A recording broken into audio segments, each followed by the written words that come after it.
What if the reason people disrespect you is not because you're weak, but because you're kind?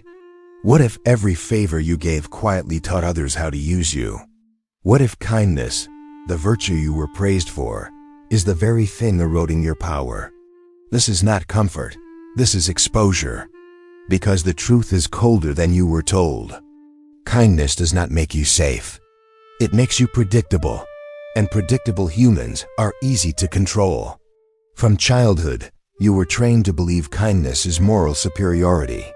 Be helpful, be understanding, be forgiving, smile when disrespected, give without counting.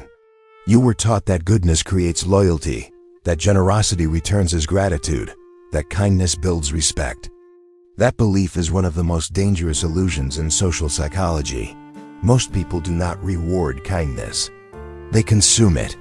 The average mind operates on emotional reflex, not moral appreciation. When someone is kind without conditions, the primitive brain does not think, "I should honor this."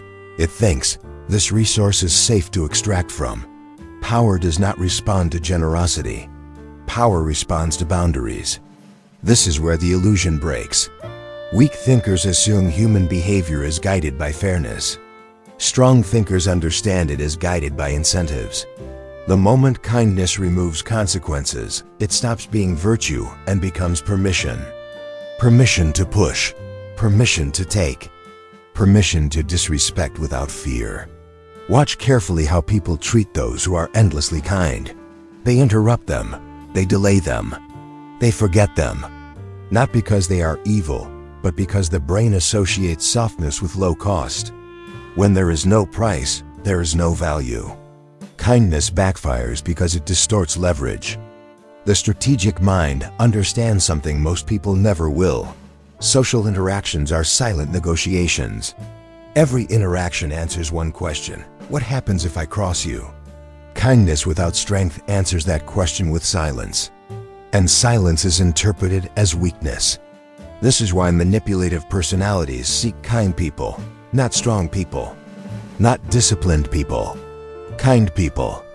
Because kindness often comes bundled with guilt, fear of conflict, and a need for approval. A perfect target. The manipulator does not hate your kindness. They depend on it. Machiavellian thinkers do not reject kindness. They weaponize it. They understand timing, scarcity, and control. They give kindness selectively, not compulsively. They withhold it strategically. Their kindness feels earned, not free. And because of that, it commands respect. What is scarce feels valuable. What is unlimited feels disposable. Most people give kindness to avoid discomfort, to avoid rejection, to avoid confrontation. Powerful thinkers give kindness to create alignment, to test loyalty, to establish hierarchy. There is a brutal psychological truth here. People do not respect those who make themselves small for harmony. They respect those who can disrupt harmony but choose restraint. Restraint backed by power, not fear. When kindness is your identity, you become trapped.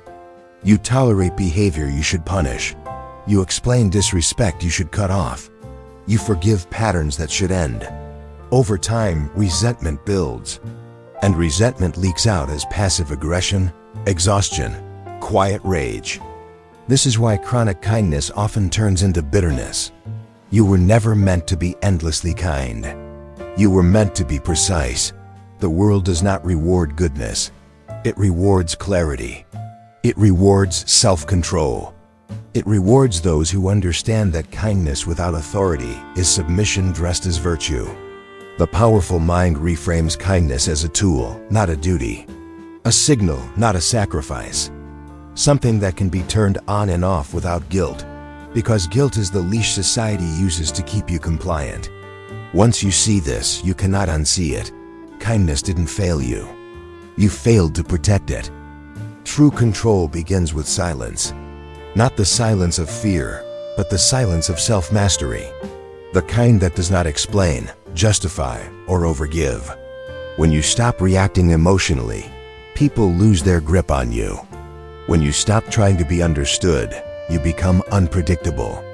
And unpredictability is power. Kindness backfires most when it is reactive, when you give because you feel pressure, when you help because you fear being disliked, when you forgive because you fear abandonment. That is not kindness. That is emotional negotiation from a weak position. The strategic individual operates differently. They pause, they observe patterns, they let others reveal themselves. Silence becomes a filter. Those who respect boundaries stay. Those who exploit generosity leave or expose their intentions. This is where emotional mastery separates the powerful from the consumed. You stop giving access to people who have not earned it. You stop explaining your decisions. You stop saving people from the consequences of their own behavior, not out of cruelty, but clarity. Because rescuing others from discomfort often trains them to repeat it. Enemies are inevitable when you stop being endlessly kind. That is the cost of self-respect. Some will call you cold. Some will call you selfish. These labels are weapons used by those who benefited from your lack of boundaries. Their discomfort is not your responsibility. Patience becomes your advantage. Instead of reacting, you wait. Instead of confronting emotionally, you withdraw strategically. You let time do the work. Most conflicts resolve themselves when you stop feeding them attention. Most manipulators collapse when denied emotional fuel. Delayed gratification is the backbone of psychological dominance. You resist the urge to prove yourself. You resist the urge to be liked. You resist the urge to fix everything. In that restraint, your presence changes. People become careful. Conversations become measured. Respect appears where kindness once vanished. Pain becomes fuel instead of weakness. Every moment your kindness was exploited taught you something about human nature, about limits, about signals, about power dynamics. That pain is information. When integrated, it sharpens you. When ignored, it repeats. The identity shift is subtle but irreversible. You stop seeing yourself as a good person and start seeing yourself as a disciplined one. You stop reacting and start choosing. You stop giving automatically and start deciding. You no longer chase harmony at the cost of dignity. This is the loneliness of awareness. You will see manipulation faster. You will hear subtext others miss. You will notice when kindness is being tested, not appreciated. And because of that, fewer people will have access to you. That is not loss. That is filtration. Power is quiet. Power does not explain itself. Power does not beg to be understood. When you combine kindness with boundaries, it becomes rare. When it becomes rare, it becomes respected. When it is respected, it no longer backfires. It transforms into influence. But understand this warning clearly. Once you see human behavior as it truly is, you will never fully belong among the unaware again. You will feel separate, more silent, more controlled, more alone. That is the price of clarity. Most people will continue to confuse kindness with weakness. Most people will keep giving until they are empty. Most people will never question why being good keeps hurting them. Most people won't go further. That's the point.